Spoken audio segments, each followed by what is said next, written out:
Welcome back to the Evan edition. Happy Monday, everybody. I hope everyone had a safe and fun 4th of July weekend. I know I did. This is the Evan edition. This is where we talk about movie news, TV news, streaming, and all things geeky. And we got a lot of fun stuff for you today. Jurassic Park, regardless of the reviews, will always make money in the box office, apparently. We have a few Hollywood stars that unfortunately passed away that we're going to talk about. Jon M Chu, the director of Wicked, is directing a live action Hot Wheels movie. And we're going to talk a little bit about Mephisto and Ironheart. And there might be an Easter egg that goes a little bit more into the deal that Riri made with the devil. I'm Evan Bernstein, and I can't wait to get into this with you.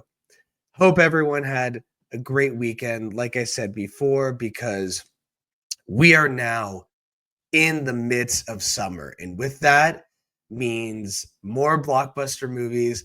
We got Superman tomorrow, baby. I am so excited. I cannot wait for my out of the theater reaction to show you guys. And just a few weeks, we got Fantastic Four. So we are in it after July 4th. This is the rest of the summer blockbusters up and through August. So I cannot wait.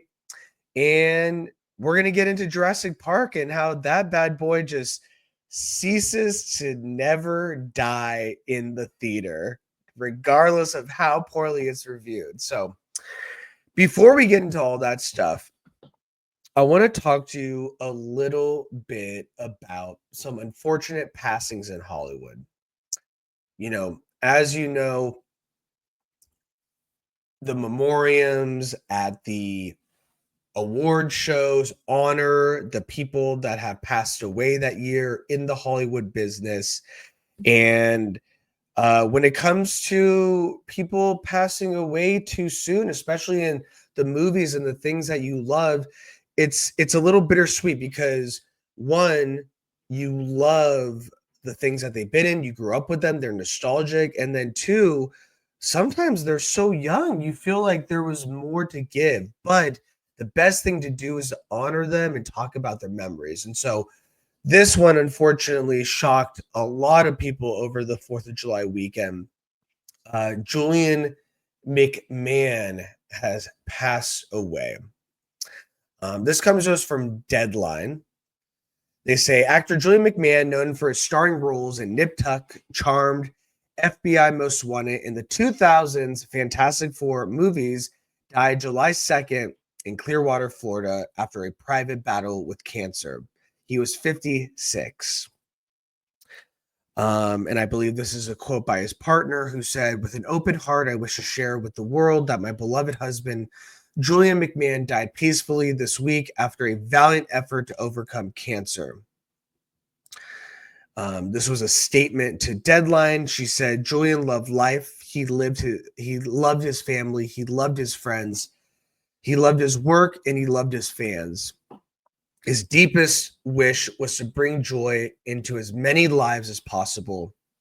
We ask for support during this time to allow our family to grieve in privacy. And we wish for all of those to whom Julian brought joy to continue to find joy in life. We are grateful for his memories." So this one was really shocking to me. I mean, he is extremely young at 56. But I wanted to talk a little bit about what I love of Julian McMahon. Obviously, from the geek culture, being in the Fantastic Four movies as Doctor Doom, even if that wasn't the best, representation of Doctor Doom on screen, this man ate the scenery up. In everything that he's been in, he is enigmatic when he is on the screen and captivating. So as a kid, superhero movies were just getting its start. You know what I mean? We were in the very early 2000s with X-Men, Spider-Man, and Fantastic Four was up next.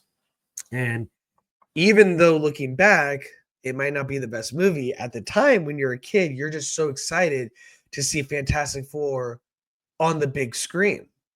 And with Julian McMahon playing Doctor Doom, it just added this level of excitement because it was just like suave, debonair actor who was just like captivating. And so he was just so fun to see playing Doctor Doom.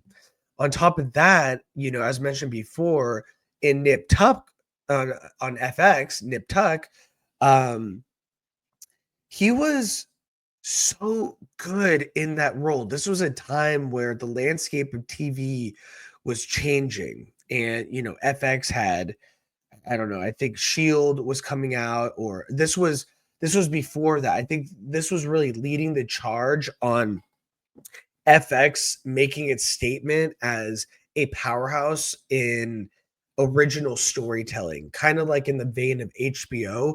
They were coming out with these shows like The Riches and Nip Tuck that were more serious, more engaging, more exciting, more mature.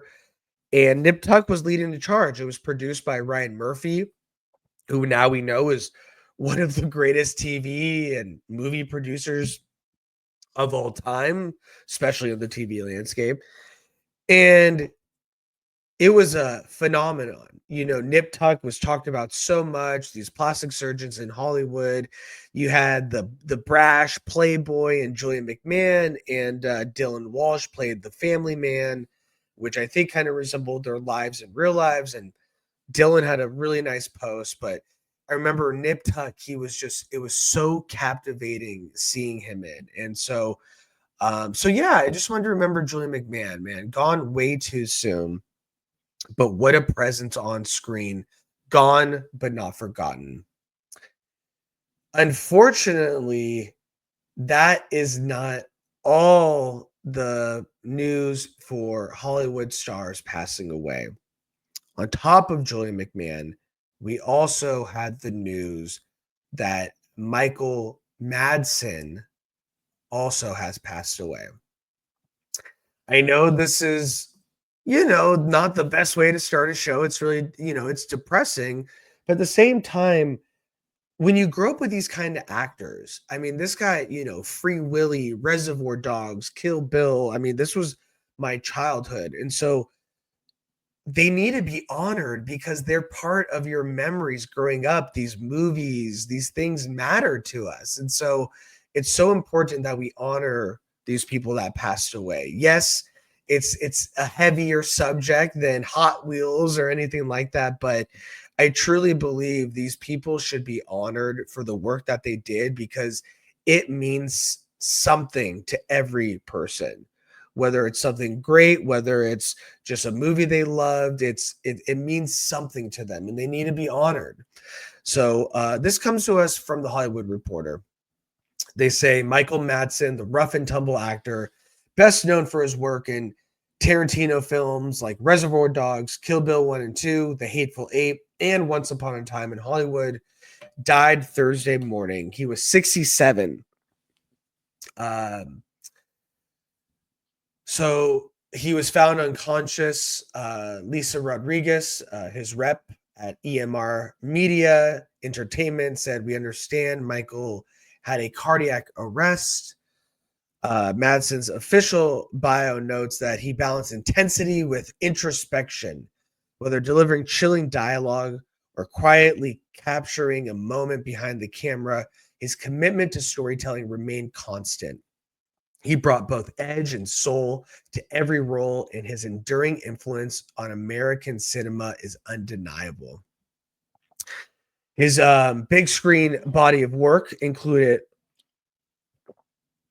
War Games, The Natural, The Doors, Thelma and Louise, Free Willy, Species, Mulholland Falls, Donnie Brasco, Die Another Day, Sin City, Scary Movie 4, amongst many, many others. So he has 346 acting credits in counting on IMDb in a career that began in the early 1980s.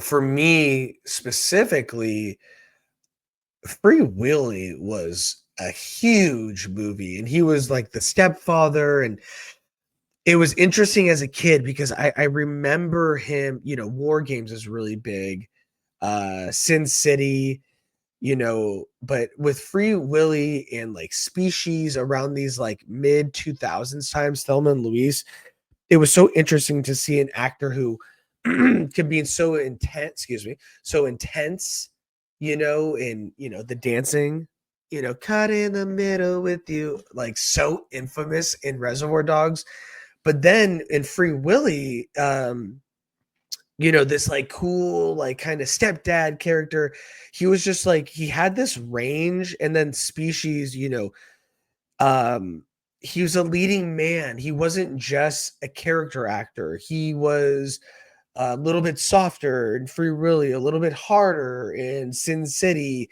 He had this, like they said in his bio, this balance intensity with introspection. I think that's such a great way to describe him.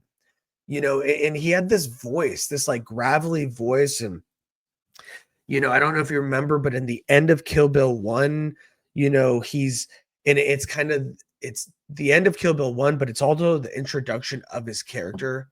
And he kind of has this grisly voice that's over the picture that we're seeing. And he's kind of telling us, that, this woman, has revenge on her mind, and so be it. And, she's going to kill us all. Like, this is obviously not the words at all, but Tarantino, trusted him to narrate some of the end and really set up the second movie. And he just had this range that was second to none. And so, that Reservoir Dogs dancing scene is just infamous. Um, what a great actor, and what great movies, iconic movies that he was in. So I, for one, am definitely going to miss him. I know he's coming out with The Surfer, I think it's called, with Nicolas Cage. So he's not done with movies coming out yet. We still will see him in some capacity, but 67, my friends, that is way too soon, and he will be remembered and not forgotten. Okay, guys. With that down, and like I said, for this show, it is important to honor the people that we grew up with, the people that have passed away, and the things that we love. I think it's so important to talk about. Hard, yes, but necessary. Now I want to talk a little bit about live action movies based on toys. As you guys know, not too long ago, Barbie destroyed the box office and kind of showed, Mattel and Hasbro and all these toy companies that it is possible to get a billion-dollar film based on one of their iconic toys. So we heard at the time when that movie was so hot that, Mattel and all these companies were putting into production scripts of their toys to re-emulate what happened with Barbie. Well, it seems like one of these toys is getting a live action movie, and that is Hot Wheels for Warner Brothers, who made Barbie. Not only that, Jon M Chu from Wicked will be directing it. This was announced this morning. And this comes just from Variety. After he leaves Oz, Wicked filmmaker Jon M Chu is putting the pedal to the metal. He is set to direct a live-action Hot Wheels movie for Warner Brothers. Based on the Mattel toy, the high-octane action film will showcase, quote, some of the world's hottest and sleekest vehicles. Plot details haven't been revealed, but ever since Barbie captured the zeitgeist and grossed that mammoth $1.44 billion, Mattel has been mining all kinds of children's toys for the big screen. Film versions of Barney, Polly Pocket, the card game Uno, Rock'em Sock'em Robots are all currently in the works. Hot Wheels has always been more than speed. It's been about imagination, connection, and the thrill of play. Chu said in a statement. Bringing that spirit to the big screen is an incredible opportunity.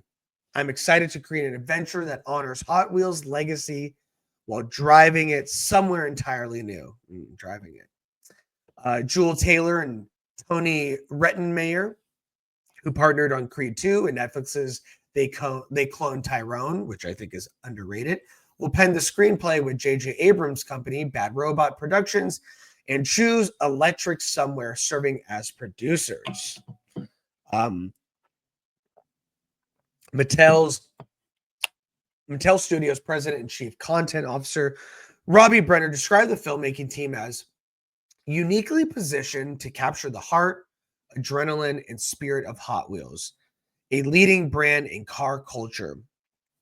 John's ability to craft rich, elaborate worlds with a distinct point of view makes him the ideal storyteller to bring Hot Wheels to life.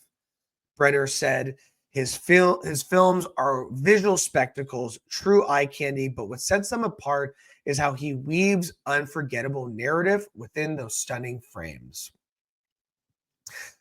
Chu has previously teamed with Warner Brothers on Crazy Rich Asians and In the Heights, and he recently shepherded the Broadway smash hit Wicked Part 1, which gained more than $700 million at the box office globally, and also 10 Oscar nominations, with the second half, Wicked for Good, scheduled to land in November.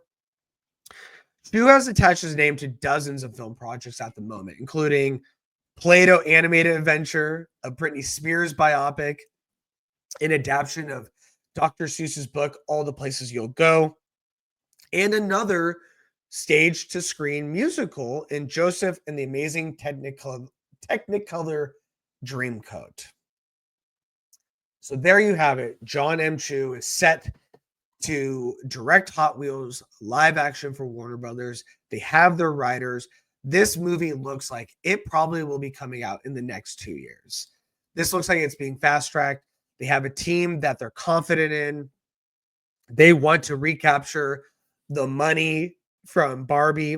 And this is a great director to do it. Like they were saying, you know, if you look at his movies recently, even dating back to Crazy Rich Asians, the spectacle of it all, the visuals, the storytelling, the characters, he has this way of really capturing all the above. And, you know, with Barbie, truly showing that you can have more of an auteur director who is able to work in a big budget, big studio landscape, that you can strike gold, you can strike magic. And I really believe this is a director that can do the same.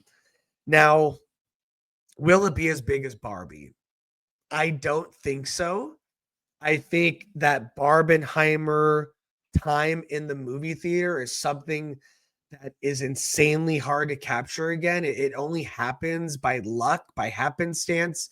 Maybe they'll look to be releasing this movie when another Tarantino movie, or I'm sorry, a Christopher Nolan movie is coming out, and they could recapture the Barbenheimer magic. But regardless of that, it's all about script.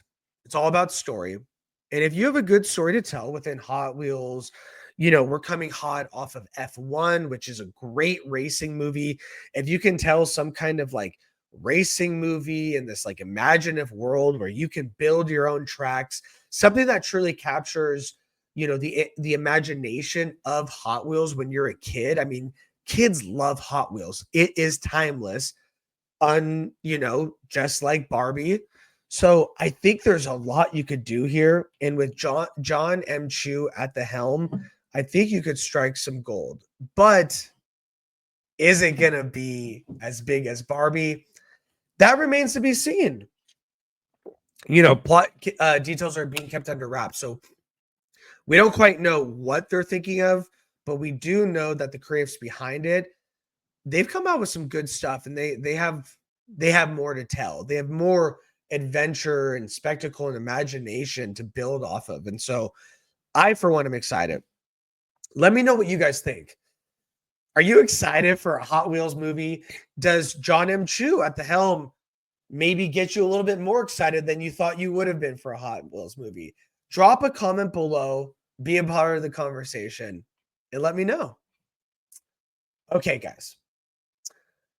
With that down, I want to talk about this. So, for the past couple weeks, we've been hearing rumblings about Jurassic World Rebirth. You know, months ago, this was going to be the hottest thing of the summer. A couple weeks ago, fan reactions started coming out saying that it wasn't the hottest movie, that basically very paint by numbers, very generic storytelling, no depth with the characters. It didn't really do it for a lot of people that were seeing it early. So we were wondering, is this going to be the first Jurassic franchise movie that bombs? Apparently not. Apparently, Jurassic World is too big to fail, regardless of the reviews, the early reviews. So not only did it have a massive opening, domestic and worldwide, I'm going to talk a little bit about what this means for Superman, since we are coming out this week. But let's talk about this first. So first off, 147 million domestic and $318 million worldwide. This comes to us from comicbookmovie.com. They say some franchises are critic proof, and Jurassic World Rebirth is proof of that.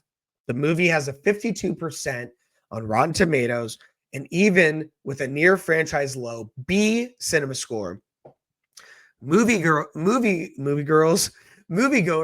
have wasted no time heading to theaters to watch the blockbuster this long weekend. Following a huge $36.7 million Saturday, Deadline reports that it's revised its 3-day total is 91.5 million and 147.3 million over the 5 days.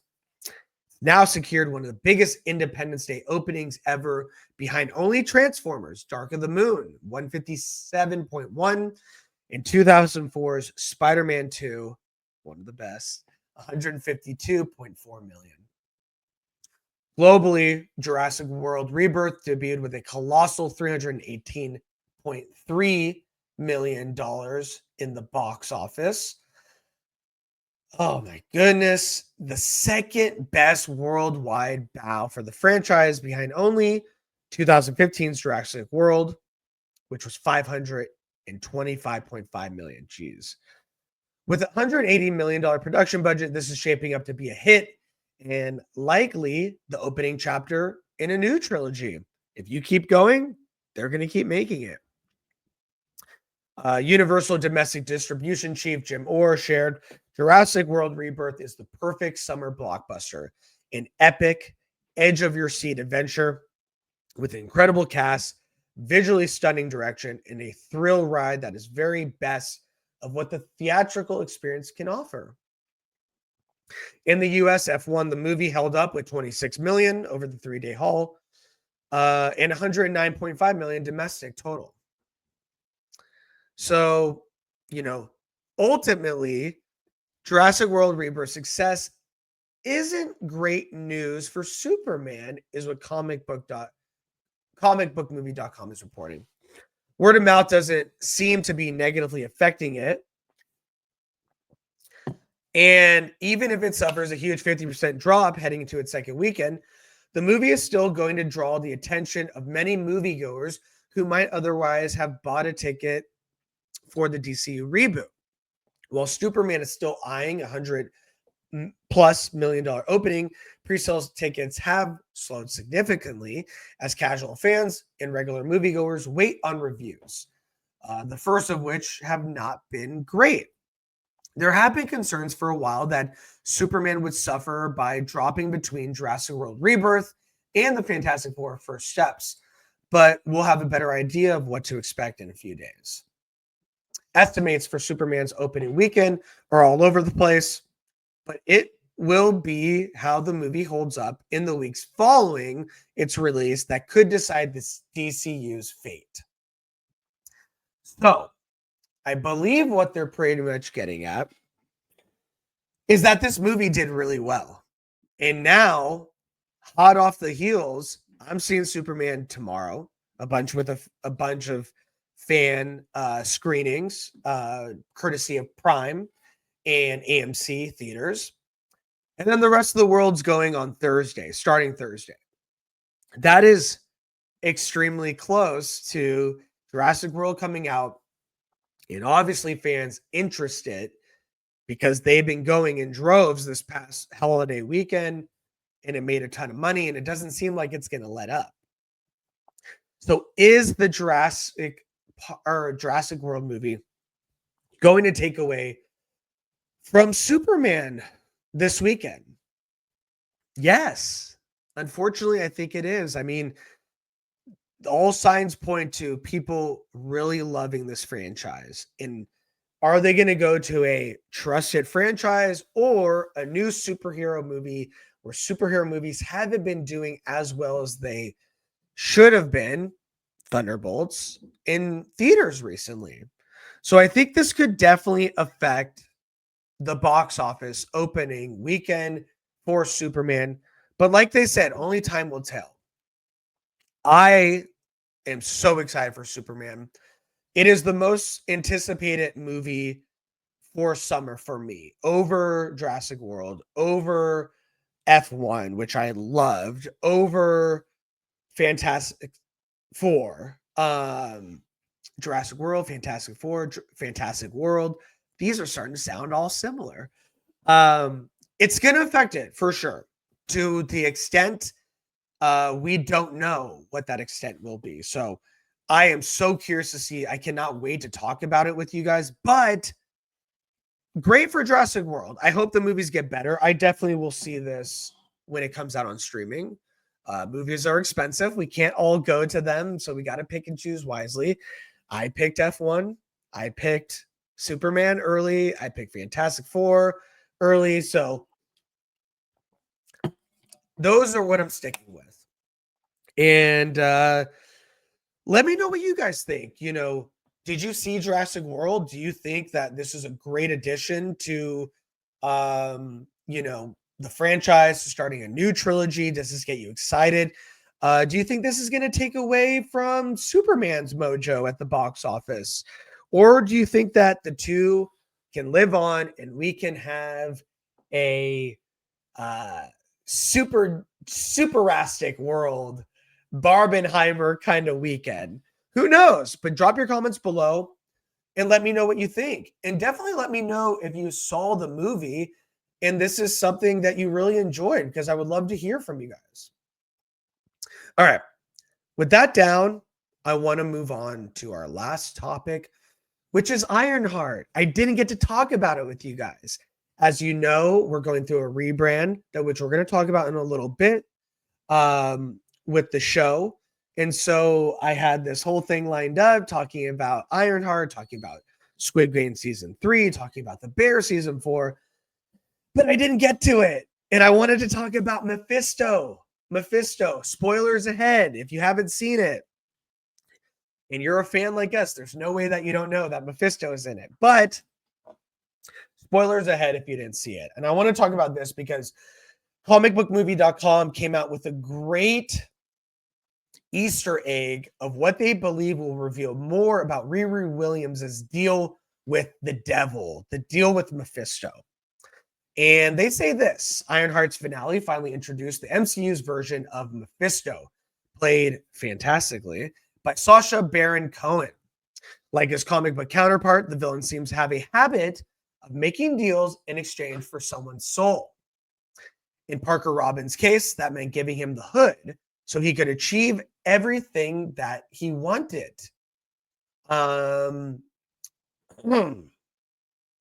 However, Ironheart was also a little ambitious when it came to what selling a soul actually means for someone. For Riri Williams, she gave up her soul and was rewarded the resurrection of her best friend, Natalie. Spoilers ahead. I warned you.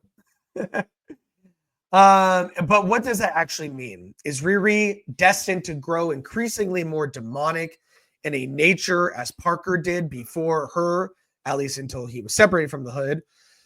And was this a one-off interaction or the start of a new partnership?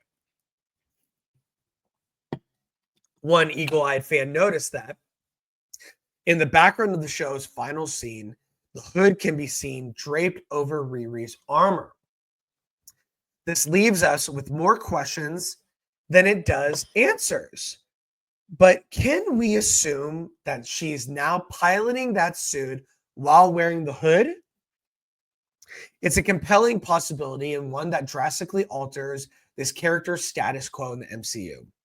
Riri still having the hood also explains why she's in the midst of researching what looked like magical equations before being reunited with the real Natalie. We don't know what Marvel Studios had planned for Armor Wars, but Riri, being a character rooted in this world's supernatural corner, now appears to be given.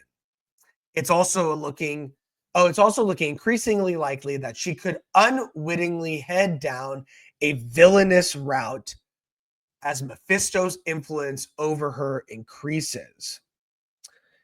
Many fans have been quick to point out that the hood being draped over Riri's armor is reminiscent of the infamous Iron Man. After the Secret Wars, Victor Von Doom suited up as a morally ambiguous armored hero for a time and did so wearing his cloak. Could Ironheart end up more infamous than iconic?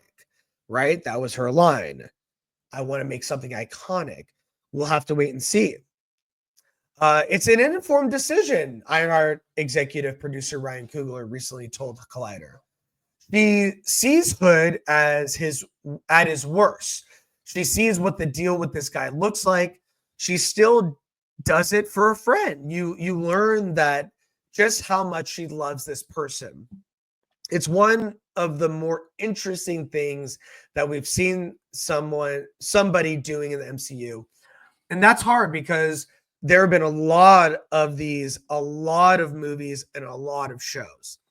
It's a very interesting form of sacrifice that can only happen in this story with these characters. So I thought it was great. It was a great way to introduce an incredibly powerful character from publishing because you meet Mephisto via this deal, which I think is really cool. The Black Panther director added. So I think that is awesome. One, what a great way to end an okay series. Was it too short? Absolutely. Was there great characters with not a lot of depth? Yeah, I really enjoyed a lot of the characters, but I thought there could have been more depth, which adds to, the time, right? It could have spent more time with them. On top of that, Sacha Baron Cohen, fantastic. Did they not use him too much because they didn't want to overshadow the Hood as the main villain? Of course. But we need to see Sacha Baron again. And on top of that, the decision that they made for Riri Williams to take the devil's deal after what she saw happen to Parker is absolutely jaw-dropping. That is a great way to end a series. Hats off to them. That made the series that much better because it was so shocking.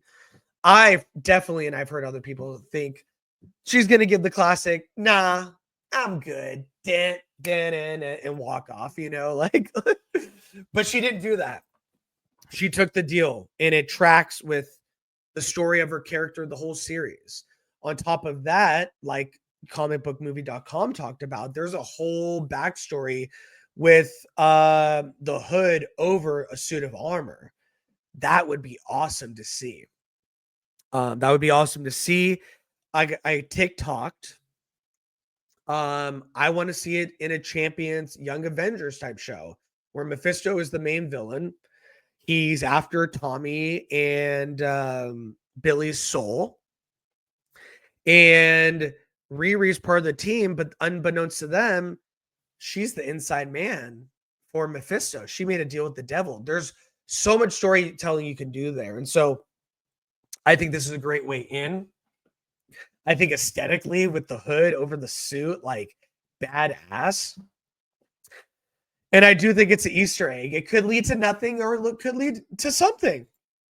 That's been the MCU's MO, right? So let me know what you guys think. One, did you like Ironheart? Did the ending leave you something to look forward to? What did it excite you? And do you think that we could see the hood on top of the armor and be affecting Riri in the way that it did Parker? You know, bringing out her darker person, that darker soul, or lack thereof, no soul, because Mephisto took it. So let me know what you think. Drop a comment below.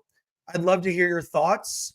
I know this might be a polarizing show for some people, but I think there's a lot of great things in it. And so I want to hear your thoughts and tell me what you thought you loved about it, or maybe you thought there was something, you know, more to be desired.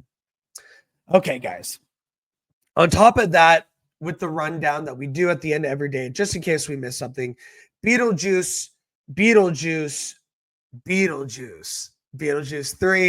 is reportedly in development. I know we reported this on months ago, but I think it is full steam ahead. That movie did make a good amount of money. On top of that, the next live action MCU series is Wonder Man.